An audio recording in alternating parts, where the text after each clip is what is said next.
yang yang sudah bersedia untuk ujian pada hari ini. Dan selamat pagi untuk para mahasiswa yang mengikuti sidang akhir pada pagi hari ini. Nah, nanti Saudara Riki, saudara nanti saya persilahkan untuk menjelaskan tugas akhir saudara. Ya paling tidak 20 menit paling lama begitu ya. Setelah itu Bapak-bapak tim penguji akan menanyakan hal-hal yang berkaitan dengan tugas akhir saudara. Sebelum dimulai saya tanya dulu kepada kesiapan Riki. Gimana Riki, kamu pada pagi hari ini kondisi sehat? Alhamdulillah sehat, Pak. Ujian bisa dilanjutkan? Bisa, Pak. Oke ya. Oke, sebelum dimulai kami persilakan Anda untuk berdoa dulu dan kalau sudah selesai bilang sudah begitu ya. Baik, Pak. Ya, oke, silakan untuk berdoa dulu.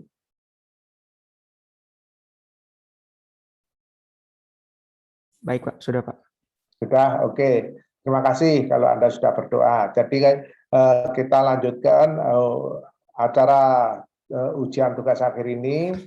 Waktu saya persilahkan ke Anda untuk menjelaskan. Setelah itu nanti dosen-dosen penguji akan menanyakan hal-hal yang berkaitan dengan tugas akhir Anda. Supaya tidak terulang-ulang, misalkan ada pertanyaan yang kurang jelas, saudara bisa menanyakan kepada bapak-bapak dosen penguji yang menanyakan tadi ya, pertanyaan tadi maksudnya apa, begitu ya. Ya, baik, Pak. Oke, saya persilakan ke Anda. Baik, Silakan. Pak. Assalamualaikum warahmatullahi wabarakatuh. Selamat pagi semuanya.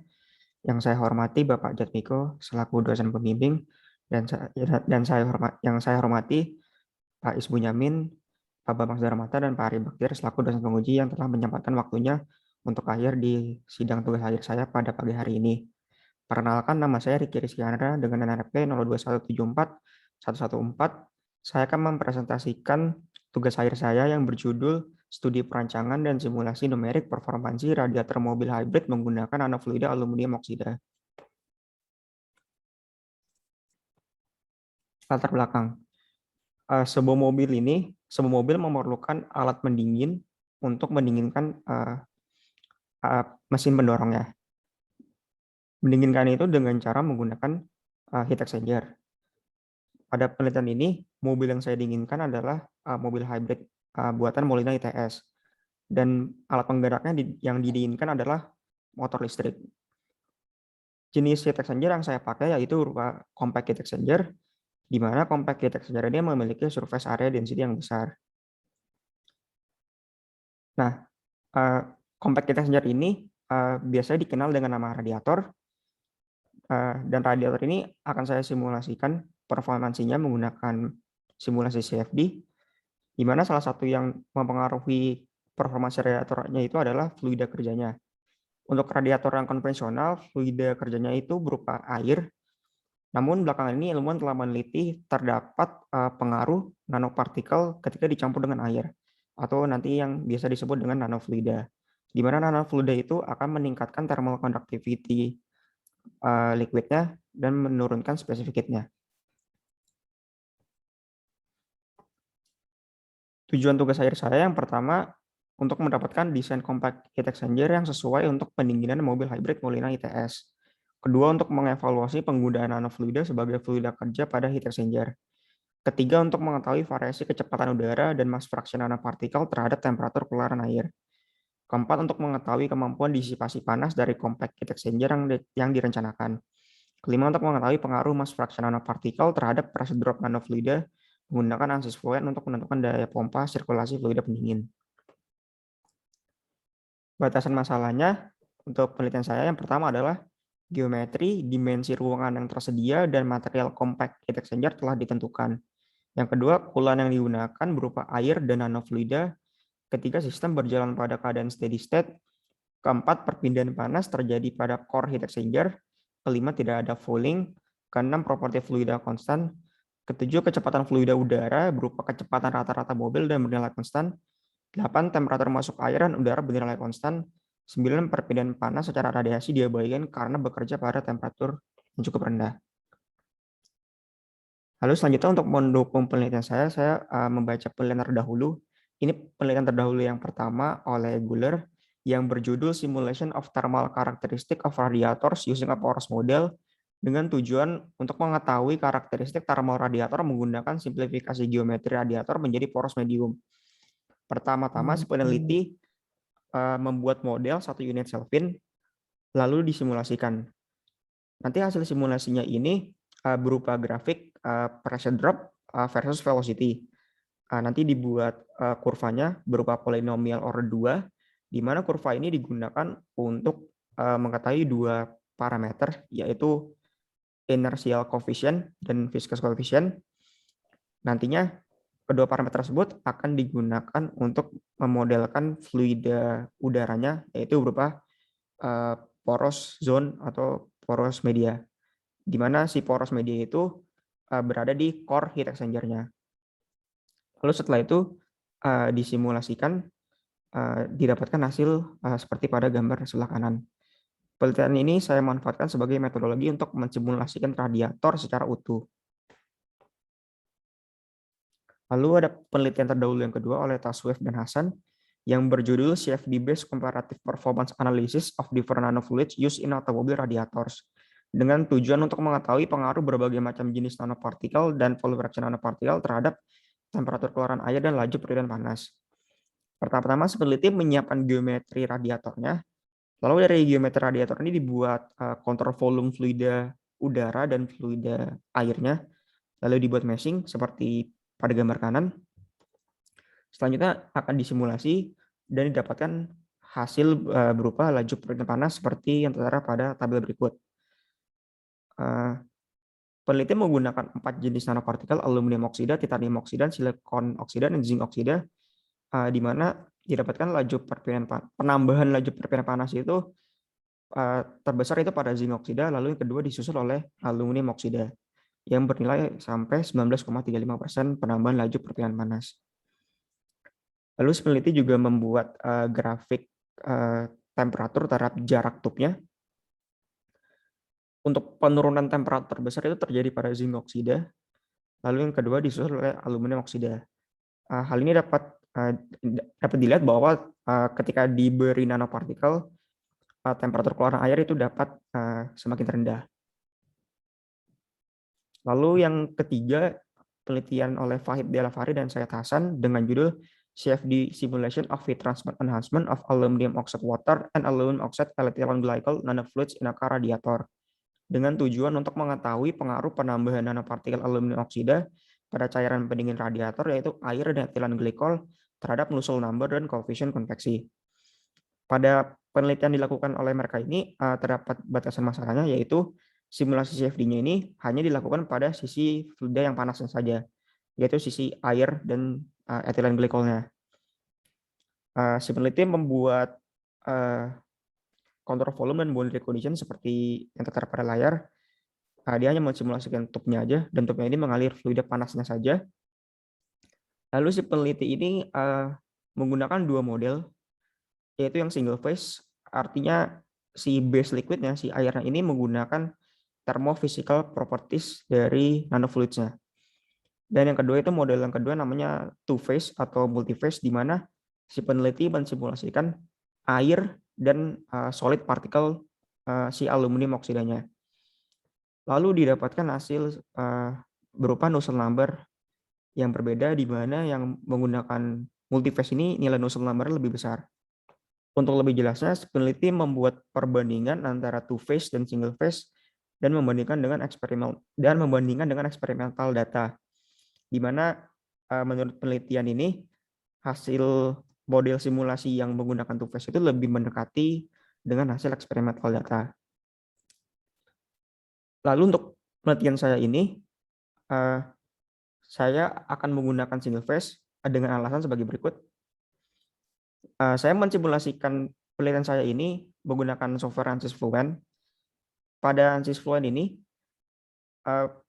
pada yang single phase, dan ketika porozolnya di on-in, dia terdapat viscous resistance sama inertial resistance. Namun ketika multiphase-nya on, kedua parameter tersebut itu akan hilang. Nah, ketika kedua parameter tersebut hilang, ini akan membuat simulasi multiphase saya menjadi error yang besar.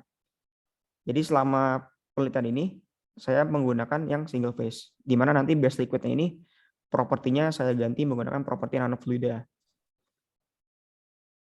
Lalu ini metodologi secara umum. Pertama, yang didapati masalah, kedua studi literatur, ketiga pengumpulan data awal, setelah itu mendesain compact heat exchanger menggunakan metode analitis, kelima mensimulasikan secara CFD performansi compact heat exchanger, lima analisis data dan pembahasan, lalu kesimpulan dan saran. Selanjutnya saya merancang menggunakan metode log mean temperature difference atau LMTD. Pertama-tama saya siapkan thermophysical properties dari kedua fluida, dingin dan panas. Lalu ada temperatur masuk untuk kedua fluida, ada THI dan TCI. Lalu juga ada beban panasnya. Dan kedua mass flow rate fluida sudah saya tentukan. Karena mass flow rate sudah ditentukan, maka dapat dicari temperatur keluaran kedua masing-masing fluida, yaitu THO dan TCO-nya. Karena sudah diketahui keempat temperatur, maka nilai delta T LMTD dapat diketahui. Selanjutnya, kita dapat menghitung nilai UA LMTD-nya. Setelah itu, memilih matriks dan geometri dari compact heat exchanger, lalu menghitung UA secara perpindahan panas. Lalu nanti UA LMTD dan UA perpindahan panas, ini yang saya sebut UA design. UA LMTD dan UA design ini saya bandingkan. Ini harus bernilai di bawah 10% errornya. Jika di atas 10% harus memilih dimensi dan surface yang berbeda. Nah, berikut ini skema radiatornya dan sekaligus beban panas yang harus didisipasi oleh radiator. Ini hasil dynamic test dari motor listriknya. Nah, di sini saya mengambil nilai paling gede, panas paling besar, yaitu sebesar 2,747 kW. Dengan temperatur masuk ke radiator itu maksimal 50 derajat Celcius. Terus untuk udara yang masuk ke radiator itu 30 derajat Celcius. Lalu ini jenis surface heat exchanger yang saya pilih berdasarkan dari textbook yang ditulis oleh Sadik Kakak dengan judul Heat Exchanger Selection Rating and Thermal Design. Di sini saya sebut yang kiri itu tipe 1, yang kanan kiri tipe 1, yang kanan tipe 2. Ini dua jenis tipe yang akan saya bandingkan. Lalu karena radiator ini menggunakan fin, maka saya harus menentukan dimensi finnya. Nah, untuk dimensi finnya menggunakan ini Surface 1986.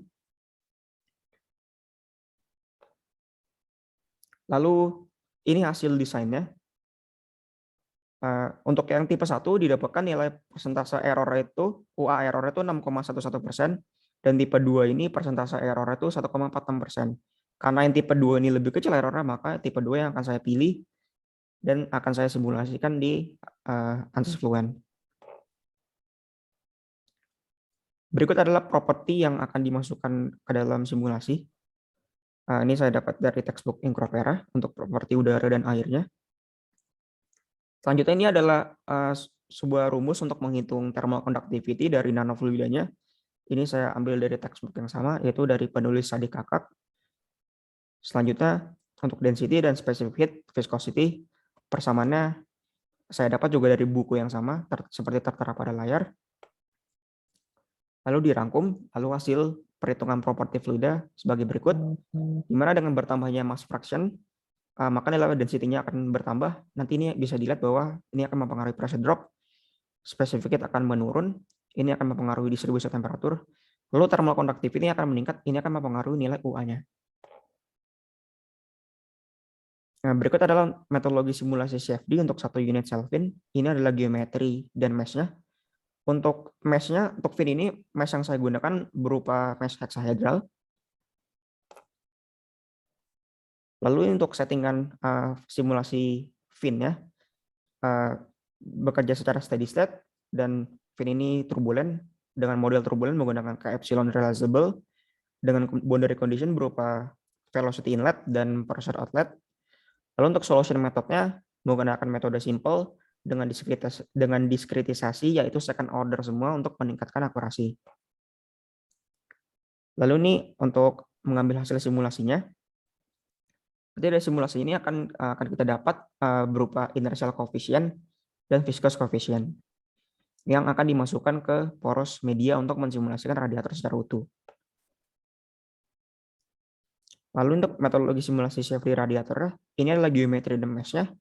Untuk mesh yang radiator, saya menggunakan mesh hybrid, yaitu pada kepala radiator ini saya gunakan tetrahedral. Lalu untuk bagian tube-nya, itu bagian tube dan bagian udaranya itu menggunakan mesh hexahedral. Berikut adalah settingan untuk simulasi radiatornya. Bekerja secara steady state. Karena terjadi perpindahan panas, maka energinya on. Lalu untuk model turbulensinya berupa ke epsilon realizable. Untuk air, dia inletnya berupa mass flow inlet, dan outletnya berupa outflow. Untuk udara, dia berupa velocity inlet, kecepatan rata-rata mobil. Dan untuk outletnya itu untuk outlet udara itu mass flow outlet. Lalu untuk solution method untuk radiator ini berupa couple untuk meningkatkan akurasi lebih bagus, dan diskritisasinya itu second order semua untuk meningkatkan akurasi. Lalu ini adalah pengambilan hasil simulasinya, nanti akan didapat berupa laju perpindahan panas. Dan variasi simulasi ini saya variasikan kecepatan udara dari 50 sampai 80 dengan kenaikan 10 km per jam. Lalu variasi mass fraction dari 0,5 sampai 2 dengan kenaikan 0,5. Saya lakukan grid independent test untuk satu unit Kelvinnya. Saya lakukan 5 kali percobaan, lalu didapat pada settingan yang ketiga, yaitu jumlah elemen 1,1 juta. Didapatkan perbedaan antara yang kedua ini sebesar 1,83%. Ini sudah berada di bawah error 10%, artinya jumlah elemen ini sudah tidak mempengaruhi hasil simulasinya. Maka yang saya pilih adalah settingan mesh yang nomor 3. Lalu untuk simulasi radiator secara utuh, saya lakukan 3 percobaan. Ternyata untuk yang 1,9 juta dengan yang 1,8 juta terdapat perbedaan error sebesar 0,04%. Karena itu saya pilih settingan yang pertama. Artinya yang mesh 1,8 juta ini dia sudah grid dependence. Berikut adalah hasil analisis pengaruh mass fraction nanopartikel terhadap temperatur keluaran nanofluida. Saya plot sebagai berikut. Pertama, pada grafik ini terdapat baseline, yaitu berupa water. Jika radiator ini kulannya berupa air saja, temperatur keluaran airnya itu sebesar 44,03 derajat Celcius. Namun ketika kita variasikan mass fraction nanopartikel dan kecepatan udara, maka terjadi penurunan temperatur. Hal ini bisa dilihat pada contoh berikut. Pada kecepatan 80 km per jam, pada kecepatan yang sama, 80 km per jam, ketika ditambahi mass fraction-nya, maka terjadi penurunan temperatur keluarannya. Lalu untuk pada mass fraction yang sama, misalnya pada 2%, jika di variasi kecepatannya dari 50 sampai 80 itu terjadi penurunan. Nah, penurunan temperaturnya itu dari baseline-nya itu dimulai saat 60 km per jam. Hal ini dapat dijelaskan dengan persamaan laju perpindahan panas, di mana heat capacity rate nanofluida dikali delta TH sama dengan heat capacity rate yang fluida dingin dikali delta T yang dingin. Ini artinya untuk fluida yang memiliki heat capacity rate yang besar, dia akan mengalami perubahan temperatur yang kecil. Ketika kecepatan udaranya itu ditingkatkan, otomatis heat capacity rate yang udara itu akan membesar, sehingga yang akan mengalami perubahan temperatur yang besar itu adalah yang nanofluidanya. Hal ini bisa dilihat pada tabel yang bawah. Lalu saya juga membuat analisis pengaruh mass fraction nanopartikel terhadap laju perpindahan panas, di mana ketika diberi penambahan mass fraction dan ditingkatkan laju kecepatan udara, itu terdapat peningkatan laju perpindahan panas. Di mana peningkatan laju perpindahan panas itu terbesar sampai 3,458 kW atau sekitar 1,3 kali lipatnya dari baseline-nya menggunakan air saja, yaitu 2,747. Hal ini dapat dijelaskan dengan menggunakan persamaan NTU, di mana NTU sama dengan UA per Cmin. Karena tadi thermal conductivity-nya meningkat, otomatis nilai koefisien konveksi akan meningkat. Karena koefisien konveksi akan meningkat, otomatis nilai U-nya akan meningkat. Karena U-nya meningkat, nanti nilai efektivitasnya akan meningkat, otomatis akan membuat laju perpindahan panas akan meningkat.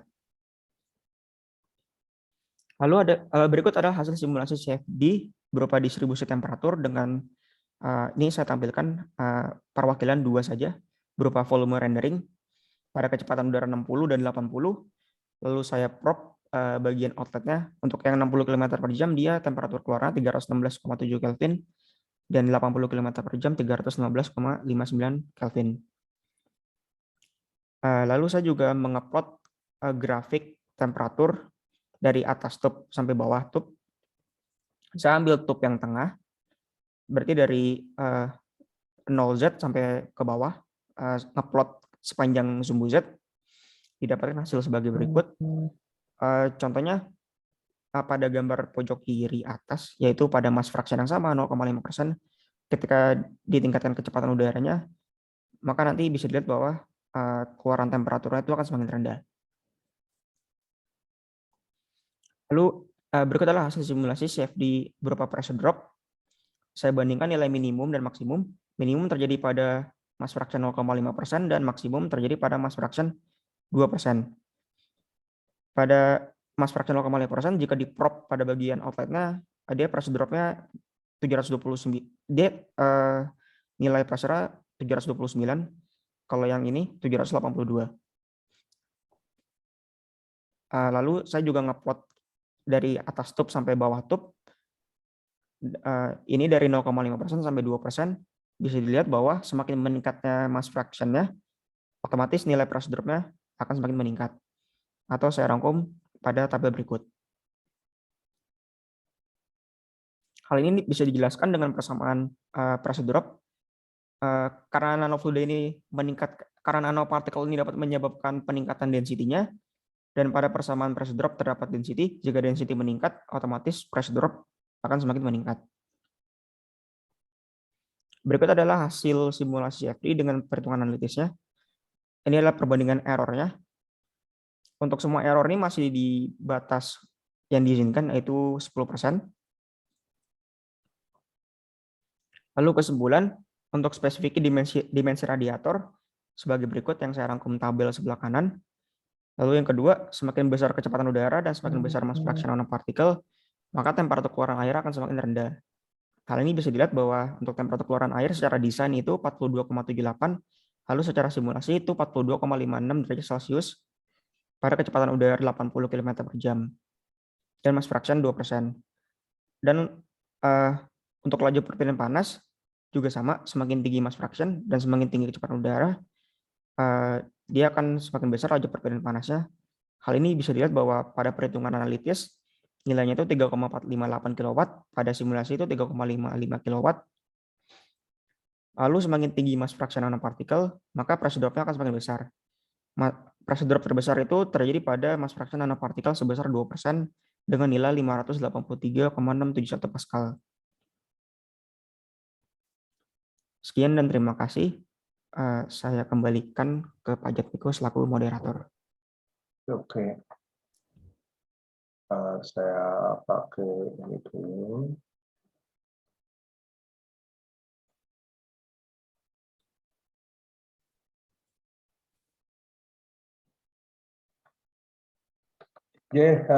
Demikian tadi Pak Bambang dan Pak Is Benjamin dan Pak Bambang Sudarmanta. Saudara Riki sudah mempresentasikan tugas akhirnya. Mungkin ada pertanyaan-pertanyaan yang kurang jelas mengenai analisa atau apa, silakan untuk memberi pertanyaan begitu. Oke, Pak Bambang dulu. Terima kasih. Monggo Pak Bambang. Terima kasih Pak Jat. Saudara Riki, coba ditayangkan judulnya ya. Jadi Anda itu ingin menambahkan mengetahui pengaruh nanopartikel gitu ya. Coba judulnya ditayangkan lagi. Ya Pak, sebentar Pak. Ya. Ya, gimana ini? Coba dijelaskan skopnya penelitian Anda merancang dan mensimulasi performansi radiator mobil hybrid menggunakan nanofluida AL2O3. Iya, Pak. Jadi itu nanti ada simulasi dan juga Anda hitung gitu ya, analisis gitu ya, Iya, Pak. performanya. Iya, pertama saya rancang dulu, Pak. Ya, Rancang ini pertama untuk memilih surface yang sesuai, Pak. Lalu setelah didapatkan surface yang sesuai, nanti akan saya simulasikan eh, radiatornya secara numerik, secara CFD. Seperti itu, Pak. terus hasil simulasinya untuk memvalidasi. Nah, untuk memvalidasinya ini pada slide berikut, Pak. Sebentar, Pak.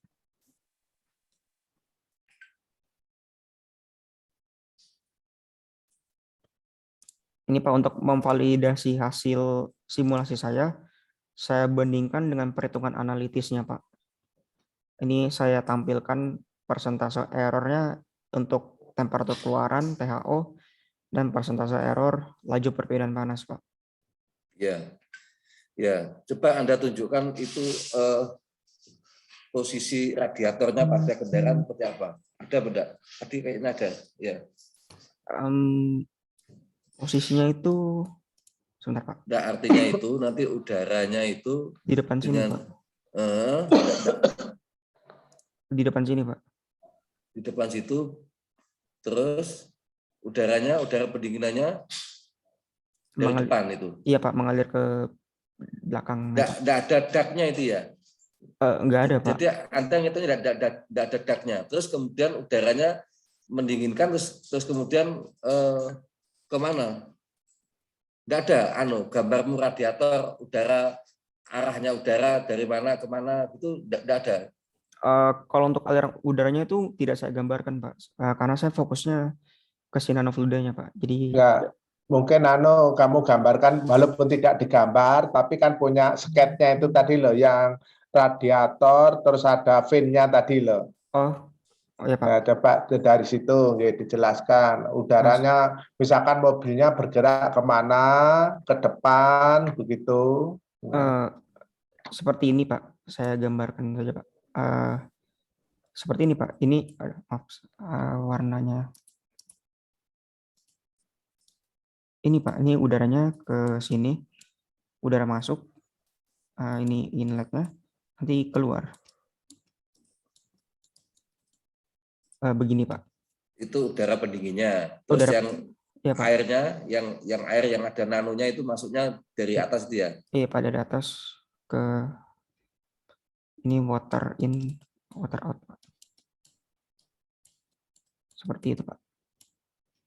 Terus tadi variasimu itu persentase nanonya itu. Iya, persentase nano sama kecepatan udaranya, Pak. Kecepatan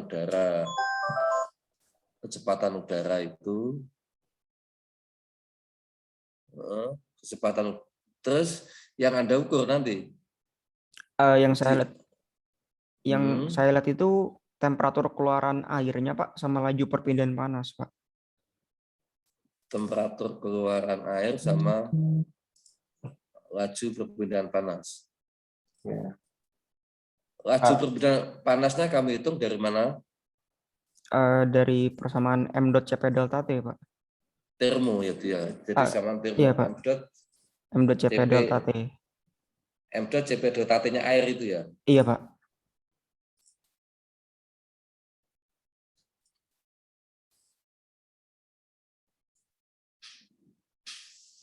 Tapi konsep desain heat exchanger maknanya adalah pakai LMTD, metode LMTD. Metode LMTD. Yeah. Nah, maksud saya itu nanti itu secara analitis itu di mana pengaruhnya variabel nanopartikelnya itu. Sebentar, Pak. Ya, bisa ditunjukkan itu ya pengaruhnya nanopartikelnya itu di mana nanti? Untuk pengaruh nanopartikel ini Pak, pada grafik ini, Pak. Nah, sebentar, Pak. Jadi Ini hasil pengukuran ya, hasil analitis ya. yang ini analitisnya, Pak. Analitis ya. Nah, Terus untuk yang analitis ini ada baseline berupa garis horizontal. Ini adalah besarnya panas yang harus didisipasi oleh radiator, yaitu sebesar 2,747. Ini dari datasheet motornya. Ini yang harus didisipasi oleh radiator. Nah, ketika itu panas yang dibawa oleh air radiator dia, yang iya, harus Pak. dilepas ya. Iya, Pak.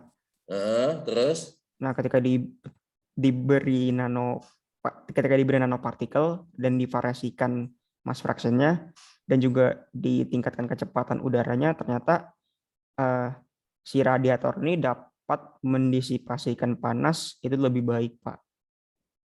Seperti itu, Pak. Cara bacanya gimana itu? Cara bacanya?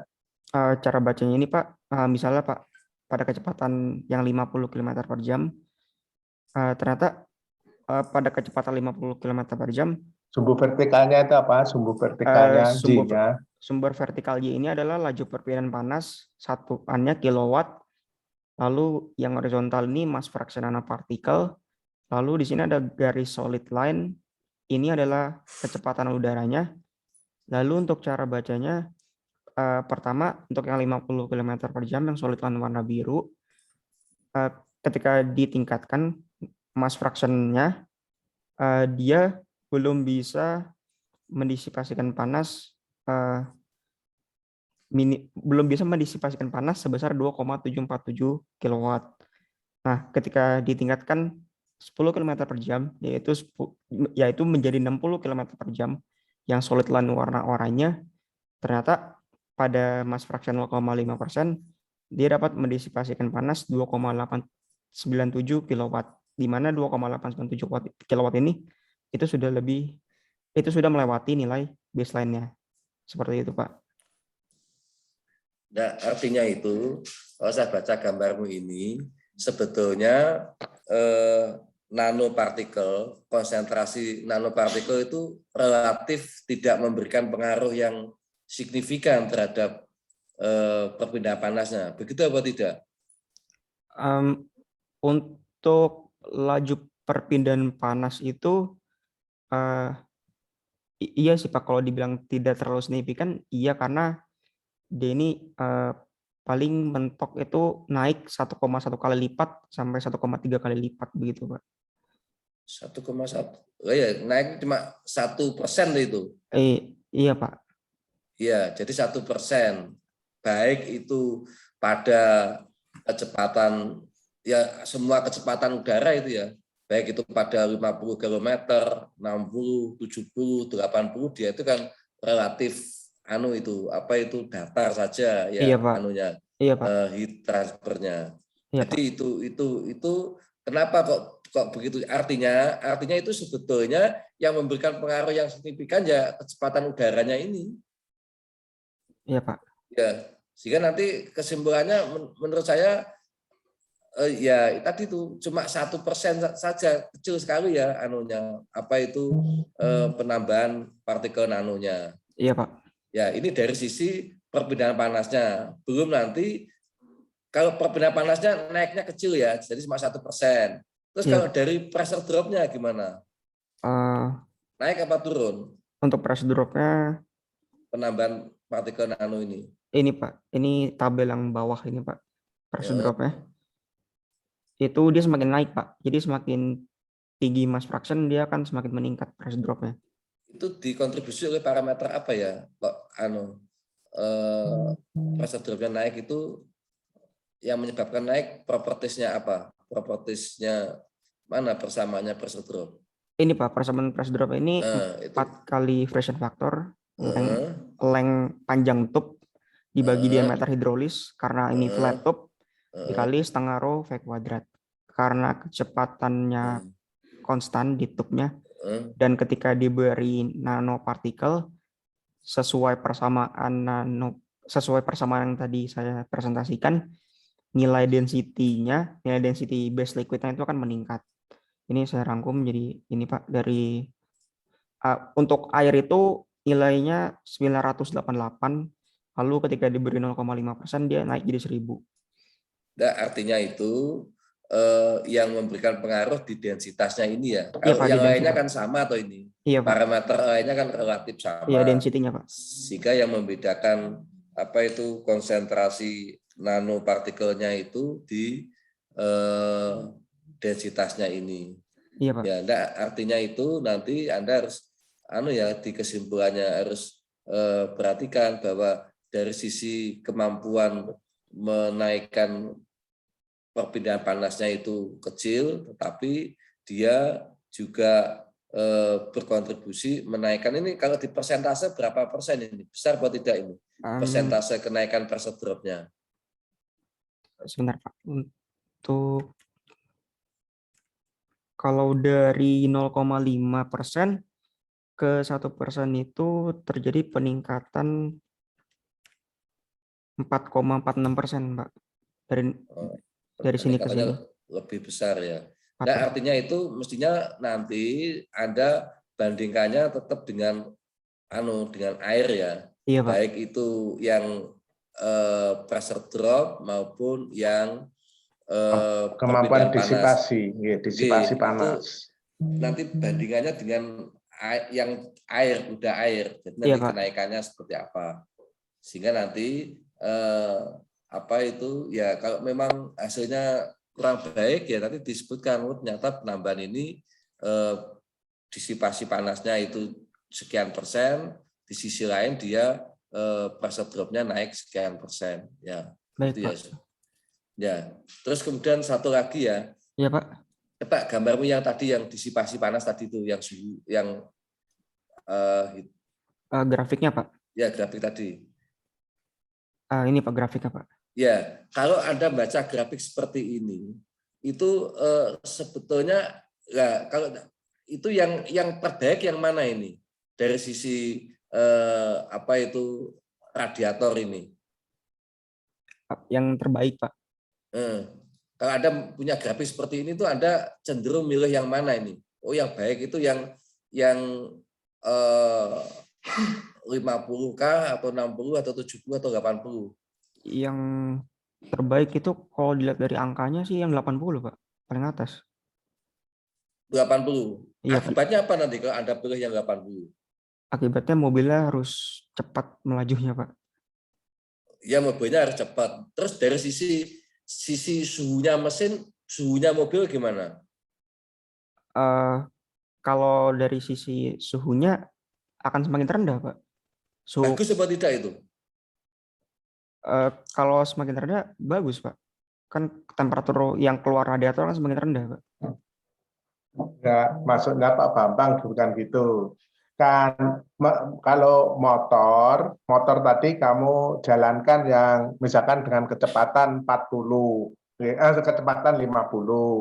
Itu kan motor listriknya itu kan boleh dikatakan ringan gitu. Oh iya, Pak. Tapi kalau kamu jalankan dengan 80, kan beban motor listriknya jadi besar gitu loh.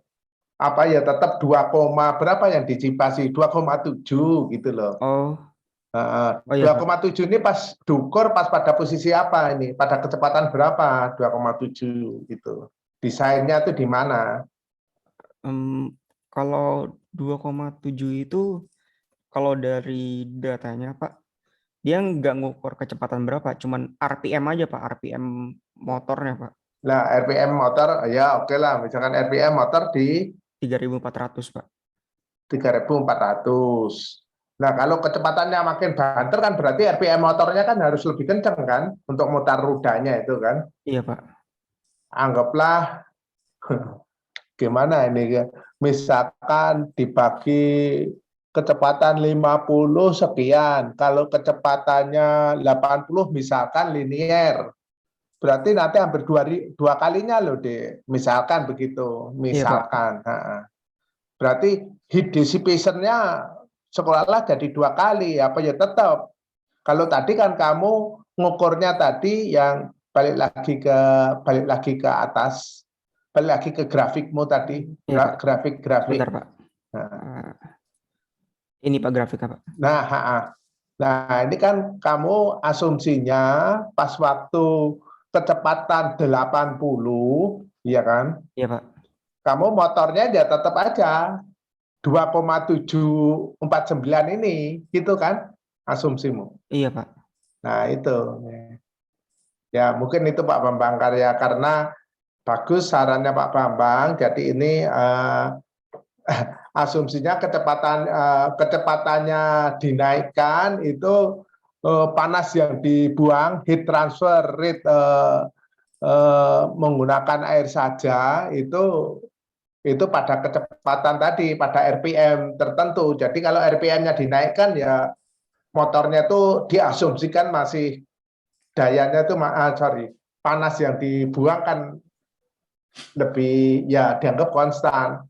Logikanya kan tidak begitu. Logikanya kalau kamu naik sepeda motor pelan, itu kan mesinnya nggak begitu overheating. Iya, Pak.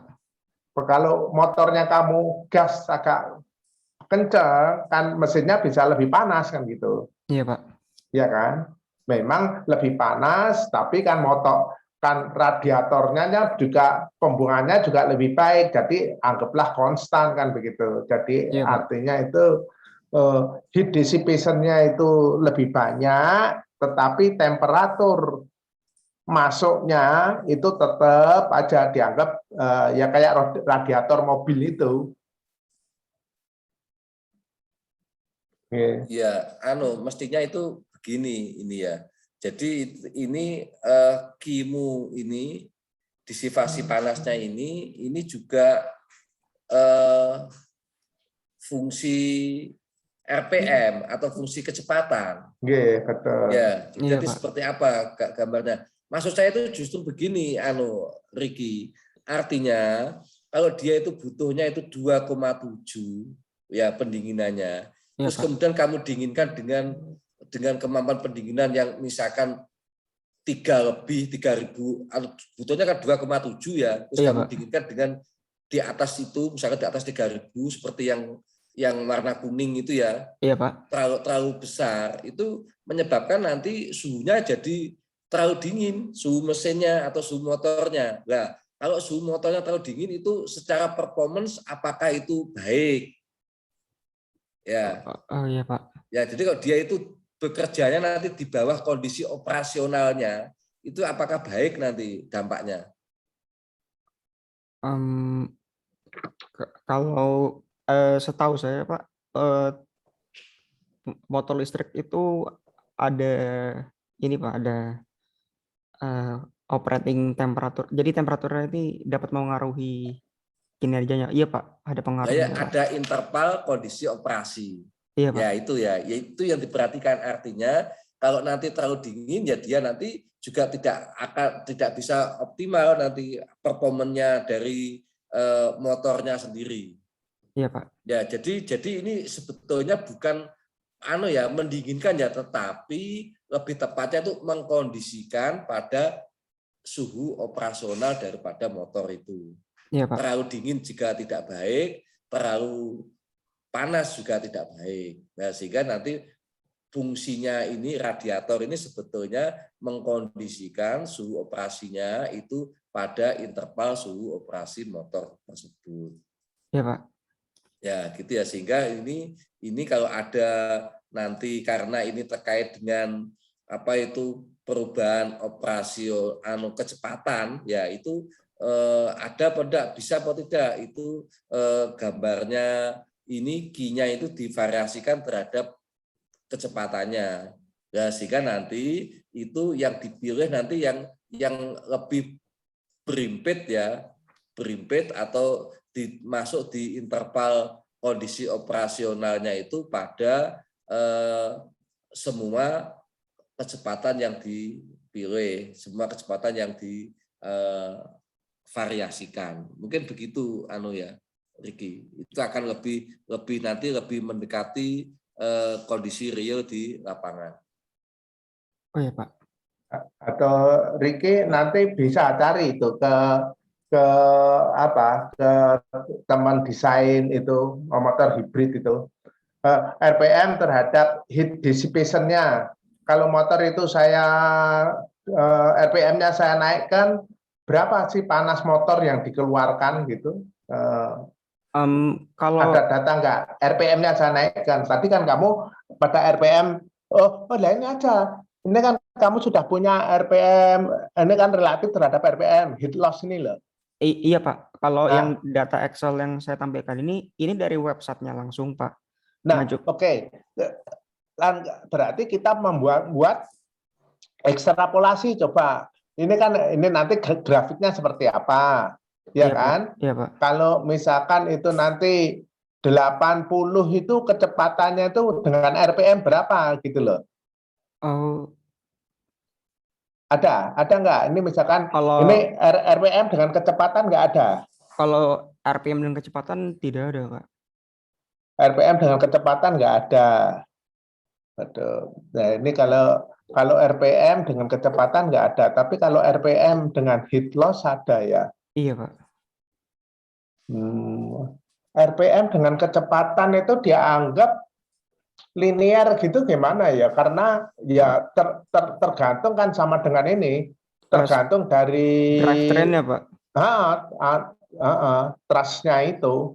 Trustnya juga tergantung dari jalan. Nah kalau gitu ya diasumsikan aja coba kalau diasumsikan gimana? Misalkan dianggap linear atau apa gitu. Nanti artinya di TA-mu itu kamu termasuk dianalisakan di situ gitu. Iya Pak. Gitu nggak Pak Bambang? Oke, gitu Pak Jat. Nggih. Ya nanti Kalau Pak Bambang yang di motor itu Molina gimana Pak Bambang? Punya anu enggak? Kan ini juga karena ini kan motornya buatannya mahasiswa ITS gitu Iya loh. Pak. Maksud saya itu biar Ini buatan mahasiswa Pak Bambang Pak. Intinya Pak. ya, kalau gitu, ya, kalau buatannya Pak motornya Pak Bambang, jangan-jangan Pak Bambang punya data gitu. Punya mahasiswanya Pak Bambang Pak. ya. Nah ya kita ini masih meriset juga ini Pak. Jadi kita itu masih mencoba untuk bagaimana pendinginan yang tepat untuk motor listrik yang kita gunakan. Jadi ya kurang lebihnya apa itu suhunya kan memang di bawah 50 Pak. Jadi ini sudah masuk pendinginannya. Cuma kalau tadi itu terlalu tinggi apa itu pendinginannya itu juga menurut saya terlalu ini. Jadi nanti motornya bisa di bawah kondisi operasinya. Temperaturnya. Gitu. Yeah. Jadi itu kalau untuk kecepatan yang 2,747 tadi itu yang paling baik ya yang sedikit di atasnya yang kecepatan 60 itu. Iya Pak. Menurut saya yang paling baik untuk yang disipasi dari motornya 2,747 ini. Nah, cuma kan untuk kecepatan yang disipasi 2,747 ini diambil pada kecepatan berapa ini? 50 Pak, 50. Ya, kecepatan 50 ya. Nanti untuk yang kecepatan 60, kecepatan 70 ya nanti mestinya harus diukur lagi ya. Iya Pak. Atau sementara dilinearkan ya enggak apa-apa tadi seperti sarannya Pak Jat. Kita belum punya datanya Pak Jat. Kita babnya juga masih menguji-uji ini Pak. Iya Pak. Kalau saya ingat ya nanti dipelajari lagi di motor di itu otomotif itu loh, Dek. Kecepatan engine relatif terhadap ya mungkin juga ya biasanya engine terhadap daya kok, bukan kecepatan rolling kok. Kalau kecepatan rolling ya memang harus di data. Kalau rumusnya itu kan biasanya HP relatif terhadap RPM, sehingga saya kalau HP dengan RPM itu adalah linear. Tapi kalau HP terhadap velocity, nah itu saya masih agak masih belum yakin ya ataukah linear begitu. Nah, maksud saya juga gitu. Maksud saya karena ini motornya Molina ITS, yaitu anak bimbingnya Pak Bambang ya nanti atau ya udah ini dulu aja lah diasumsikan atau nanti begini ya Dek. Kalau misalkan itu nanti kecepatannya wah ya terlalu tinggi, ya sudah desain fan-nya aja. Iya Pak, sepertinya memang butuh Nah, bantuan fan Pak. harus pelan bantuan fan Fan supaya dan termokopel Pak. fan dan termokopel boleh, atau fan dengan ya benar fan dengan termokopel. Ya ya, Termostat Pak, ya maksudnya termostat. Ya, ada termostat sama fan-nya. enggak supaya RPM-nya juga bervariasi gitu loh, Dik. Kecepatanmu tadi kan putarannya kalau termostat kan hanya on off. Oh iya Pak. Iya. Ini ya fan dihubungkan dengan boleh karena termokopel yang dihubungkan dengan voltase, ya kan? Iya Pak. Kalau termokopelnya naik, berarti kan voltasenya di sini juga harus naik. Kalau voltasenya naik, berarti RPM-nya naik, gitu loh. Iya Pak. Harus itu idenya harus gitu. Supaya ya tadi kalau ini keadaannya itu adalah boleh katakan ini pasif. Tempatmu itu kan termasuk pasif ya, Dik ya. Iya Pak. Pasif itu artinya ya tergantung, kalau kamu jalannya kenceng ya pendinginannya efektif, kalau kamu jalannya pelan ya pendinginannya ya jadi tidak baik kan begitu kan. Iya Pak. Nah, maksudnya ya saran kita ya saran kita ya harus jangan pasif tapi aktif. Cara aktifnya yaitu harus pakai fan itu tadi Iya Pak. gitu. Enggak gitu Pak Bambang. Kalau ini kan pasif ini tadi, hanya kecepatan udaranya tergantung dari mobil. Padahal bebannya mobil kadang-kadang tidak selalu pada kecepatan tinggi. Oke, Pak Jat. Ya. Itu apa ya model ditambah, kalau di mobil biasa itu kan ada ininya termostatnya yang Iya Pak, di mobil biasa ada Pak. ya pakai fan. Apa di mekanismekan seperti itu sehingga nanti ini kalau suhunya katakanlah itu masih di atas suhu operasionalnya, ya nanti dibantu dengan apa itu Fan. termostat ya, apa itu ya fan-nya termostat, jadi nanti fan-nya jadi hidup. Iya Pak. Ya, jadi itu nanti yang menambah kecepatan udaranya. Ya, artinya dari sisi disipasi panasnya ya tetap, karena jadi itu mestinya diambil pada disipasi panas pada kecepatan katakanlah misalkan terbanyaknya itu kecepatannya 60 atau 70, ya kecepatan 60 atau 70 itu yang ininya key loss motornya ini, sehingga nanti termostatnya itu bekerjanya itu jika ini jika suhunya itu masih di atasnya suhu operasional, jadi dia termostatnya hidup, bantu nambahi pendinginan. Iya Pak. Mungkin begitu nggih Pak Jat nggih. Iya, betul. Iya. Ya sudah ditambahkan begitu aja mekanismenya, sehingga nanti Ya, disipasi panasnya ini tetap aja 2, ya cuma ini 2,7 diambil pada kecepatan berapa? Jangan pada kecepatan rendah. Ini tadi kecepatan 50. Kalau saya sih Pak pakai RPM sih Pak. Jadi saya tuh ngambil 2,747 ini melihat dari RPM motornya Pak, bukan dari kecepatan mobil. Itu RPM mana? Di ini sini Pak, ada enggak? Ini Pak. Di itu ya. RPM-nya Pak. 2,7. RPM itu paling bawah itu sudah. Iya Pak, kalau dari hasil dynamic testnya paling bawah itu untuk RPM 3442 dia paling gede nilai heat loss-nya. Jadi saya sengaja ngambil heat loss yang paling gede, jadi buat jaga-jaga gitu Pak. Oh enggak lah, tadi kecepatan 50 tadi karangan saudara kalau gitu. Oh kalau untuk 50 ini Pak, untuk saya ambil 50 km. Kenapa saya ambil kecepatan mobil 50 km per jam tuh ngelihat dari ini Pak, driving cycle lah, maksudnya kecepatan rata-rata mobil kalau di kota gitu Pak. Saya ambil 50 aja gitu Pak. Oh, begitu Pak Bambang. Oke, jadi artinya ya sudah masuk. Artinya gini Pak Bambang. Ricky ini sudah mengambil heat dissipation-nya yang tertinggi. Yang tertinggi Iya, Pak. karena RPM-nya adalah sudah pada RPM 3442.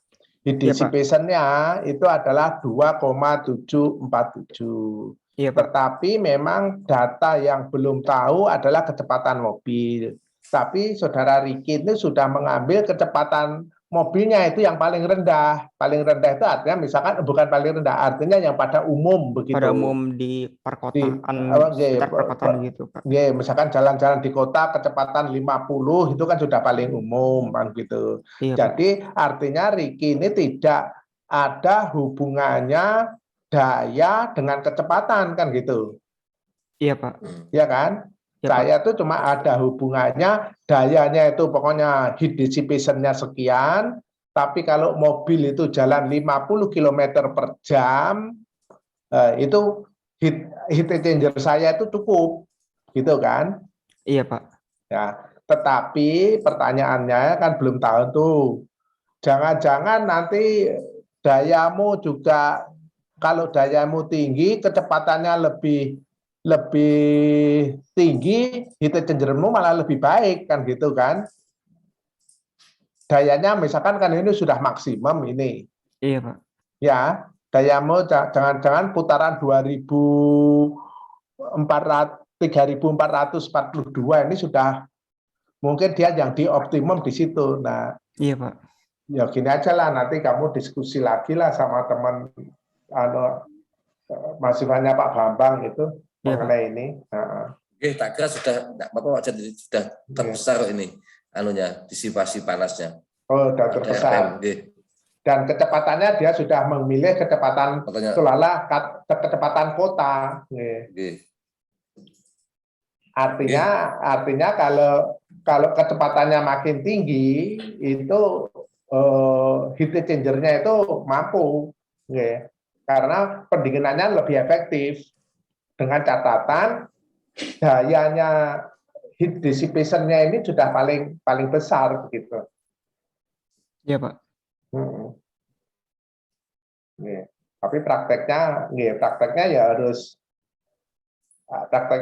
ada uji coba itu antara daya dengan kecepatan. Nah, tapi ya supaya tidak gitu ya jangan pasif. Radiatornya itu ya ditiru kayak mobil itu yang aktif. Suatu saat dia juga radiatornya kan jalan sendiri. Kipasnya itu loh, Dek. Iya, suatu saat langsung Pak, betul Pak. Dia sudah jalan terus. Suatu saat dia mati. Yang gitu. Suatu saat dia jalan terus. Tapi kalau memang RPM-nya makin tinggi, memang radiator itu kipasnya itu juga muternya makin tinggi. Iya Pak. Yaitu tadi hubungannya yaitu antara temperatur dengan voltase. Kalau sensornya itu temperaturnya naik, dirubah menjadi voltase naik. Kalau voltase naik, berarti kan dayanya kan naik. Kalau dayanya naik, berarti kan RPM-nya juga otomatis naik gitu loh. Hubungannya ke situ, hubungannya. Ya. Kalau mau dibuat secara kontrol terus itu, jadi nanti variasi putaran fan yang di belakang radiator itu adalah variasi. Kalau ini mobilmu itu seolah-olah fan radiatornya itu mati. Iya Pak. Nah, fan radiator itu mati, ya. Jadi seolah-olah begitu. Ya nggak pernah ada mobil yang fan radiator mati, itu nggak ada. Seperti fan radiator itu mesti ada dalam posisi standby. Ya Pak. Nggak ada deh perencanaan mobil fan radiator mati, itu nggak ada. Tidak ada, boleh katakan fan radiatornya itu tak ambil, itu nggak ada. Ya. Ya, artinya ini hanya untuk basic desainnya seperti itu gitu. Iya, Pak. Tapi aplikasinya nanti ya harus ada fan radiator untuk mengakomodir kecepatannya itu tadi. Anda kan desainnya kecepatan 60, 70, 80 kan begitu. Iya, Pak. Ya. Oke, gitu Pak Bambang. Oke, gitu Pak Jat. Oke, setuju. Ya. Oke. Ya, Cukup saya Pak jadi Jat. Oke. Saudara Riki nanti tinggal kamu menulisnya aja ya, ditambahi itu Baik, Pak. ya. Baik, Pak. Artinya memang ini desain ini seolah-olah radiator itu tidak mempunyai fan, Iya, Pak. ya kan? Nanti terserah mau dimasukkan ke saran atau di diskusi ya boleh. Iya, Pak. Nah, sebaiknya ya supaya untuk mendapatkan kecepatan yang bagus itu ya radiatornya di belakangnya harus ada fan gitu. Ya kan?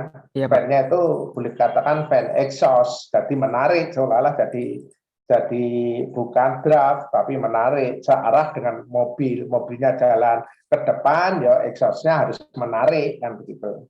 Iya, Pak. Oke. Ya, saya kira demikian. Ya, monggo Pak Is.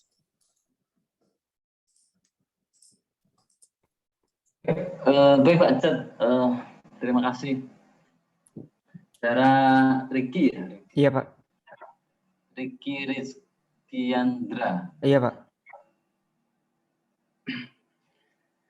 Jadi topik Anda ini terkait dengan simulasi untuk mengetahui ya unjuk kerja radiator ya. Iya, Pak. Dengan menambahkan nanopartikel gitu ya. Iya, Pak. Oke. Menarik. Jadi pertama gini. Jadi kalau membaca penjelasan atau laporan Anda ya, apa tujuan menambahkan nanopartikel ini ke air atau ke coolant ya, water coolant? Iya, Pak. Tujuannya ini yang saya harapkan ini tujuannya ketika diberi nanopartikel,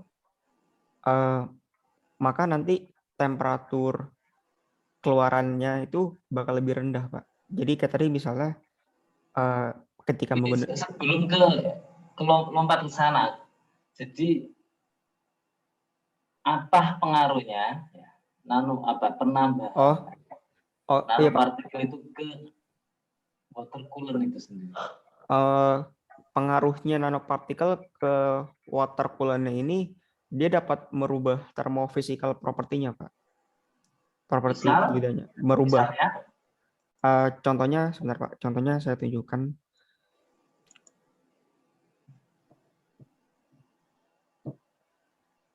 Seperti ini, Pak. Ini hasil perhitungan Pak. Ini sudah ditambahin nanopartikel. Ini pengaruhnya dari density-nya dia meningkat, Pak. Lalu jadi gini. Ini mungkin juga mungkin terkait variasi simulasi ya.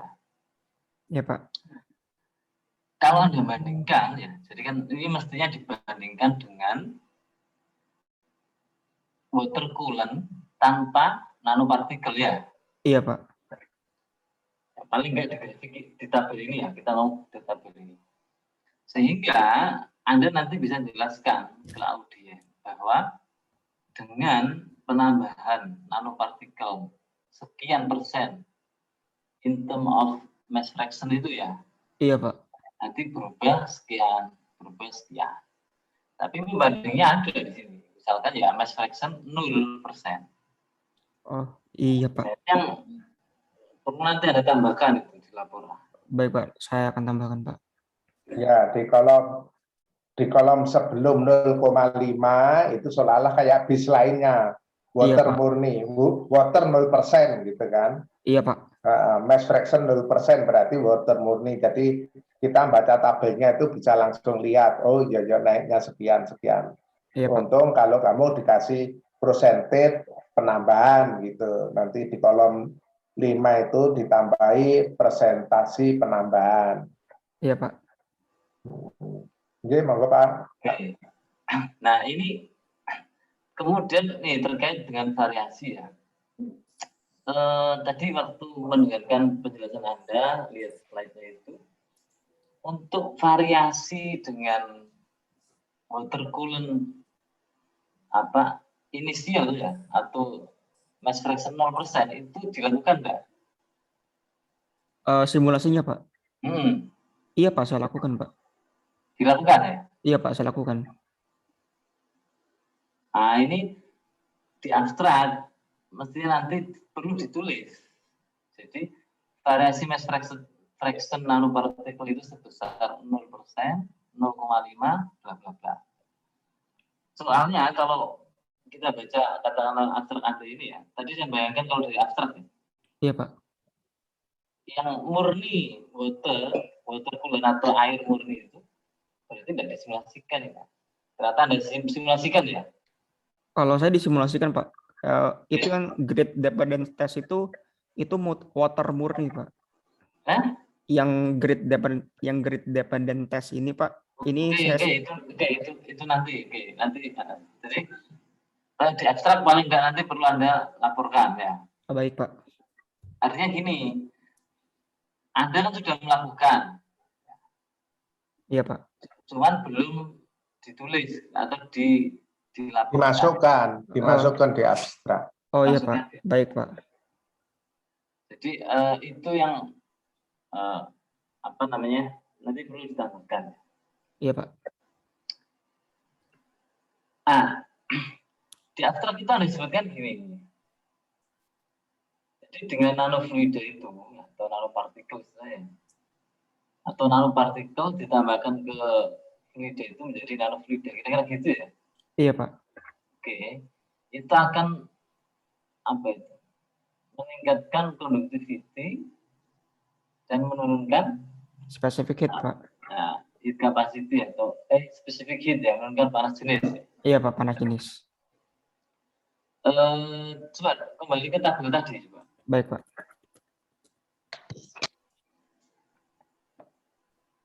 Nah, ini, Pak. Kita coba ke specific heat ya. Itu untuk air murni ya. Berapa nilainya? 4.180, Pak. Oke, Assalamualaikum Pak Suyanto, Bu Catherine. Oke, 4.180 ya. Iya, Pak. Oke. Kemudian ditambahkan sehat, Pak. Oke, saya sudah barusan gabung ini di WA sama Samsul. 410 ya. Ji, siapa saya maaf Pak Is Bunyamin, tadi suaranya ketutupan Pak Bambang. Tidak terdengar, Pak. Ya. Jadi itu menurun sekitar 80 lah ya. Iya, Pak. Atau 70 ya. Sekitar 80-70, Pak, ya. Oke, 70. Nah, specific heat atau CP ya, CP biasanya. Ya, CP, Pak. Apa? Iya, Pak, betul, CP, Pak. Oke. Anda tahu maksudnya specific heat itu kira-kira gimana? Maksudnya secara fisik gitu ya. Secara definisi fisika, Pak.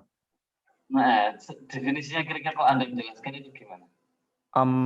Kalau specific heat itu secara definisi fisikanya yaitu energi yang diperlukan untuk menaikkan suatu massa sebesar satu kenaikan temperatur. Jadi misalnya kalau contohnya kayak air 4.180 Joule per kilogram Kelvin, artinya dia butuh energi sebesar 4.180 Joule untuk menaikkan massa air sebesar 1 kilogram untuk temperatur naik 1 Kelvin atau 1 derajat gitu, Pak.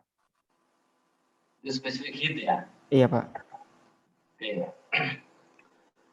Kemudian selain memvariasikan mass fraction ya, iya, ada Pak. memvariasikan kecepatan udara, Pak. Ya. Untuk mass flow dari coolant-nya itu berapa? 7 liter per menit, Pak. Itu tetap ya? Konstan, Pak. fix ya, artinya ya. Iya, Pak. Nah, saat men-setup di Fluent ya, Iya, Pak. ketika itu ini kan gini, tadi ada disampaikan apa namanya, cara merubah termofisikalnya di Fluent itu gimana itu? Ada nggak di slide-nya? Sebentar, Pak.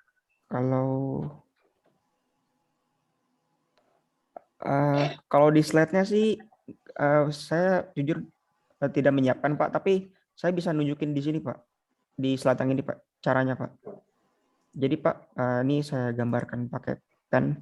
Jadi untuk mengubah propertiesnya itu ada di sini, Pak, yang ini materials. Lalu nanti yang fluidnya ini diklik kiri. Nanti secara default ini kan saat pertama kali buka Fluent itu cuma ada udara doang, Pak. Nanti klik new database, insert database, terus pilih liquid water, Pak. Nanti ketika diklik liquid water itu akan ada tulisan density, terus di bawah ada kotak ini. Iya, Pak, gitu. Itu yang ada rubah ya? Iya, Pak. Tadi 7 liter per menit ya untuk mass flow coolant-nya ya? Iya, Pak, 7 liter per menit, Pak. Baik.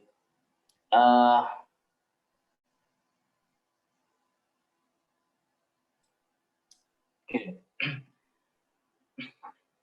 Jadi, nah dari kesimpulan, sebelum kesimpulan ya. Coba ke ini, ke apa namanya, metode numeriknya, Pak. Ke metodenya, Pak. Metode numerik ya, metodologi ya. Numerik saja, coba ke numerik. Ini, Pak, ini mesh-nya. Gini, ya sebentar gini. Di laporan Anda tadi saya cek itu, jadi waktu menghitung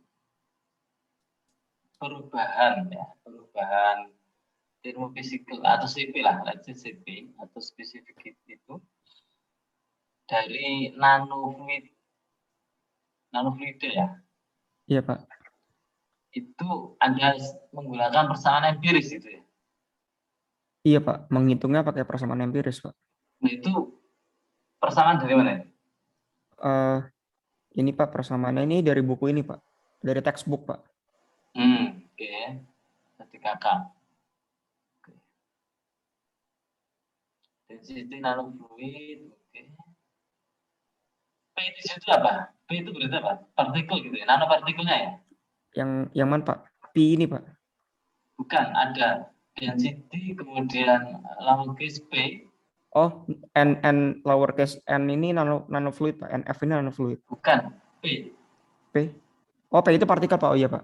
Oh iya, partikel. Nanopartikel berarti ya? Iya, Pak.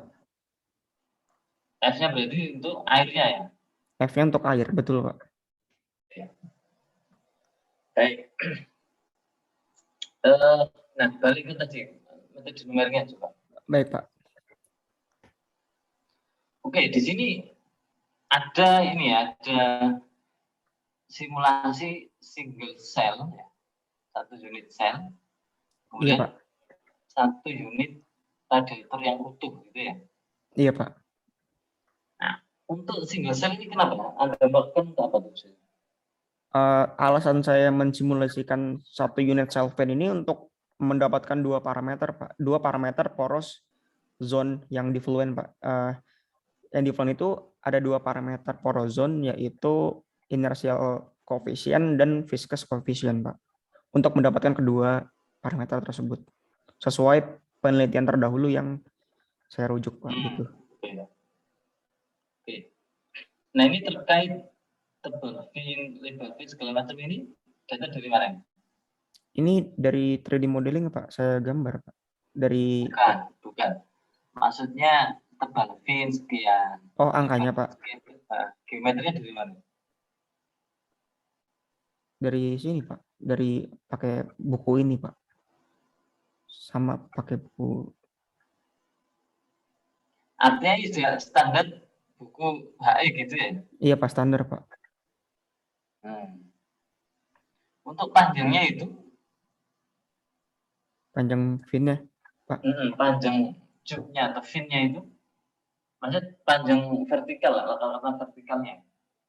Oh, kalau panjang fin-nya ini mengikuti tube-nya, Pak. Jadi kan tube-nya ini, misalnya Pak, saya ambil contoh tipe yang kedua. Jadi kan kalau panjang tube-nya itu kan 18,72. Nah, kalau panjang fin-nya ini, kalau saya lihat radiator yang beneran, yang aslinya, itu dari sini sampai sini, Pak. Ini panjang fin-nya, Pak. Nah, itu coba ke data tadi, coba data tadi. Yang disimulasi coba. Nah, ini coba ya. Jadi yang saya pahami itu kan, coba ya. Tebal fin, ya. Lebar fin itu dari buku Kakar gitu ya. Iya, Pak. Asalnya panjang fin itu yang maksud saya yang ke bawah itu. Iya, ke bawah, Pak. Iya. Dan 18 itu, Iya, Pak. apakah juga sudah standar? Bukan, Pak. Nah, itu maksudnya. Dari mana ditentukan itu? Panjang fin ini ngikut flat tube radiator ya, Pak, panjangnya, Pak. Yang kalau pakai standar itu fin pitch-nya, Pak. Jarak antar fin-nya, Pak. Jarak antar fin sama ketebalan fin, Pak. Yang ngikutin standar. Tapi kalau panjang itu ngikutin tube-nya, Pak. Iya, maksudnya tube-nya siapa? Tube-nya radiator, Pak. Kalau tube-nya radiator ini saya pakai standar, Pak. Standar di buku, Pak. Yang ini, Pak.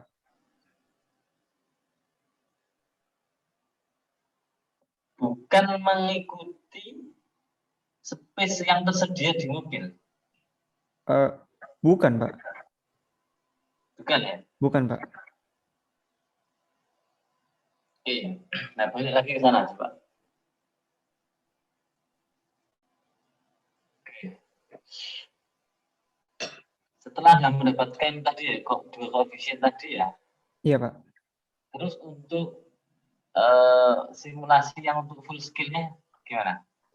Untuk full scale radiator, Pak. Ini Pak, full scale radiator. Oke. Nah, ini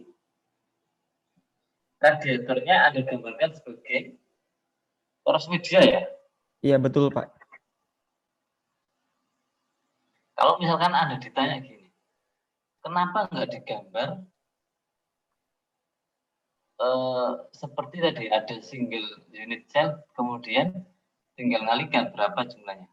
Artinya digambar seolah-olah seperti bentuk sebenarnya. Kalau saya ditanya gitu gimana? Kenapa itu untuk ini, Pak, untuk mempercepat untuk mempercepat waktu komputasi, Pak, untuk mempercepat simulasi, Pak.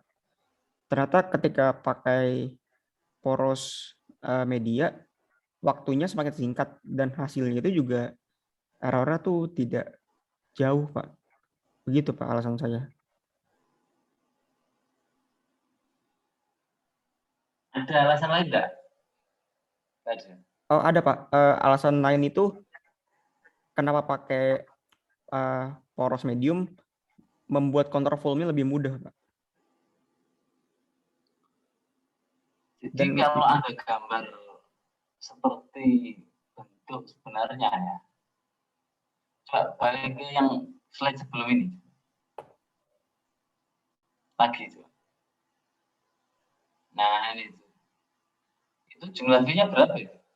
1000-an ya? 1066, Pak. Artinya kalau Anda mau gambar radiator seperti bentuk fisik yang seperti atau persis seperti bentuk fisiknya, itu memang rumit.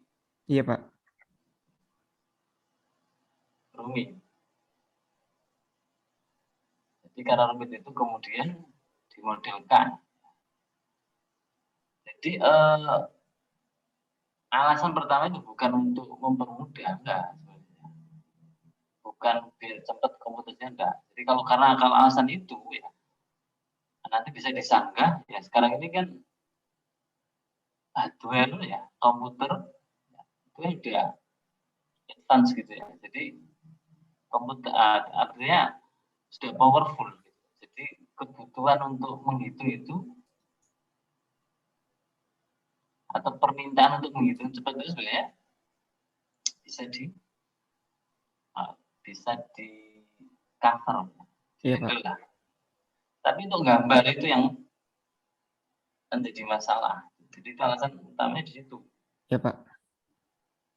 Nah, karena rumit itu, kemudian Fluent itu menyediakan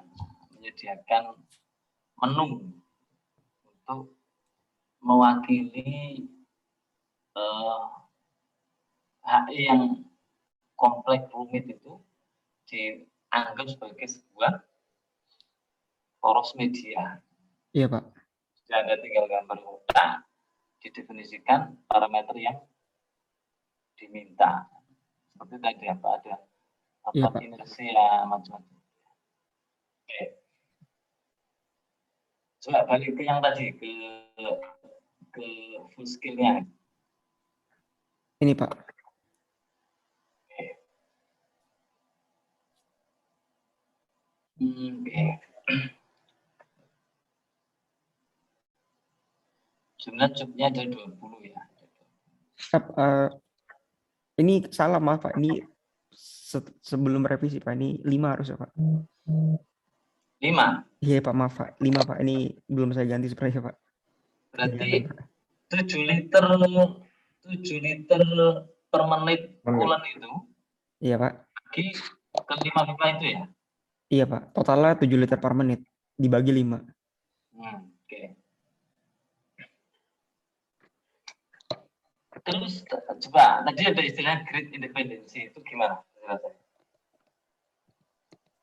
Jadi maksudnya grid independent test itu maksudnya adalah jumlah elemen mesh-nya ini sudah tidak dapat mempengaruhi hasil simulasinya, Pak. Buktinya? Kenapa, Pak? Buktinya apa ya?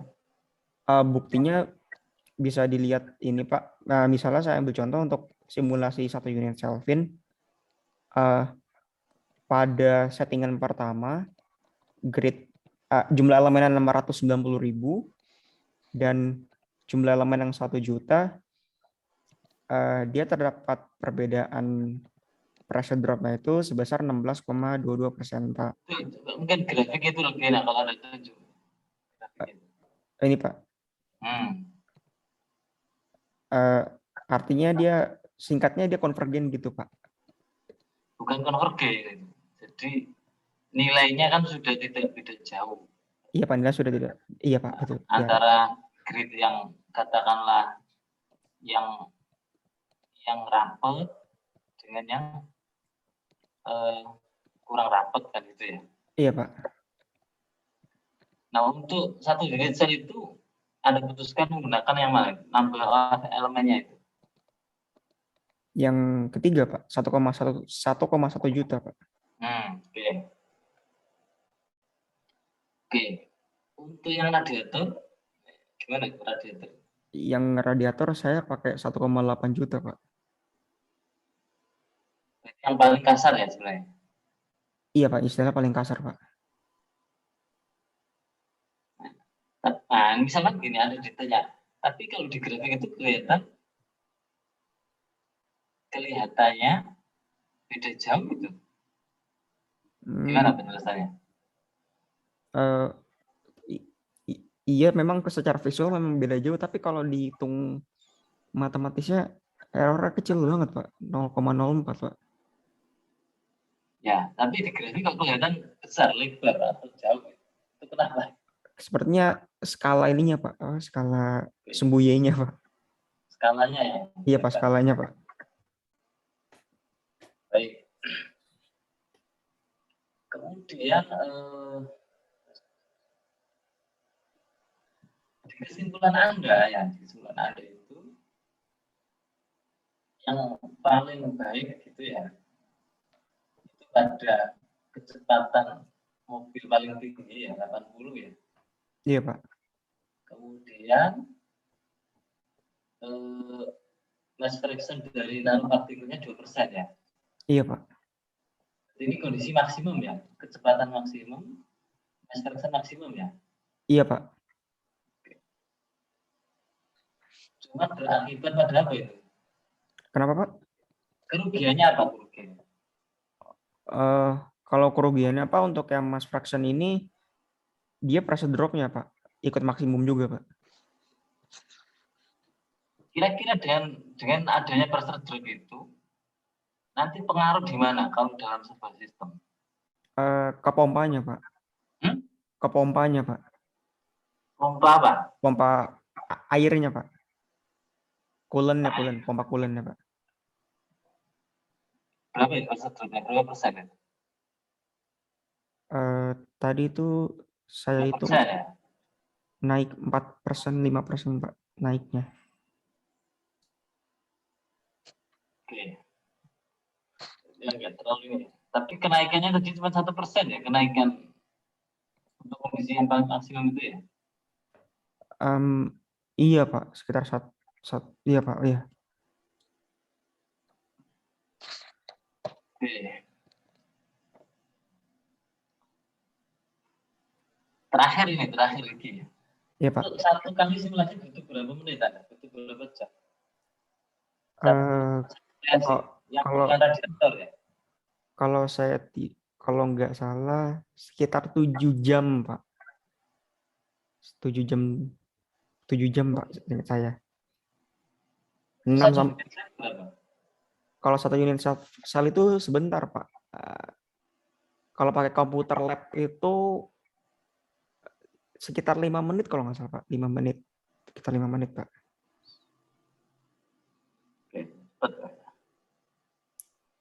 Baik, saya kira itu Pak Jendiko. Terima kasih. Cukup bisa.